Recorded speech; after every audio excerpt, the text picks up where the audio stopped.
कि पाकिस्तान के खिलाफ दूसरे टेस्ट की पहली इनिंग्स में पाकिस्तान के खिलाफ बांग्लादेश को शदीद मुश्किलात का सामना है। पाकिस्तानी बॉलर्स 75 रन्स पर मेहमान टीम की 6 विकेटें उखाड़ने में कामयाब हो गए हैं। पाकिस्तान की जानिब से खुर्रम शहजाद ने 4 और मीर हमजा ने 2 खिलाड़ियों को आउट किया।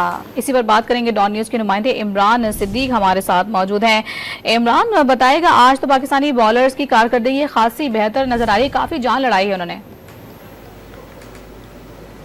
पहले टेस्ट मैच की विकेट थी, उसके हिसाब से अगर देखा जाए तो रावलपिंडी टेस्ट की ये विकेट काफी अच्छी साबित हो रही है। कल जब पाकिस्तान ने 275 रन बनाए तो हमें ऐसा लग रहा था कि शायद ये स्कोर बहुत कम है, लेकिन जिस तरह से विकेट परफॉर्म कर रही है, बॉलर्स को मदद दे रही है, तो उससे ऐसा लगता है कि शायद पाकिस्तान ने अच्छी एक मौका जो है बनाया, क्योंकि बांग्लादेश की 6 विकेट सिर्फ 75 रन पर गिर गई है थाने के वक्त का, तो और उनको अभी भी 199 रन बनाने पाकिस्तान का उन्हें स्कोर बराबर करना है, और फॉलो ऑन से बचने के लिए उनको अब भी 150 रन दरकार है। अगर 50 रन से पहले बांग्लादेश की टीम आउट हो जाती है, 4 विकेट उनकी गिर जाती है, तो फिर फॉलो ऑन का शिकार हो जाएगी। लेकिन लग ऐसा नहीं रहा जो फॉलो ऑन का शिकार होगी, क्योंकि 26 रन पर 6 विकेट गिरने के बाद बांग्लादेश ने रिकवर किया है। मेहदी हसन मिराज 35 और लिसन दास 13 रन बनाकर विकेट पर मौजूद है, और दोनों ये मिलकर स्कोर जो है वो 75 रन तक ले गए हैं।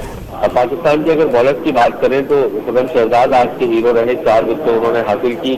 मीर हमजा ने भी जबरदस्त बॉलिंग की, थोड़ी सी अनलकी रहे, लेकिन फिर भी उनके हिस्से में 2 विकेट आए। तो तीसरे दिन रावलपिंडी टेस्ट के आराम से ये कहा जा सकता है कि पाकिस्तान ड्राइविंग सीट पर है और पाकिस्तान इस टेस्ट मैच में डोमिनेट कर रहा है।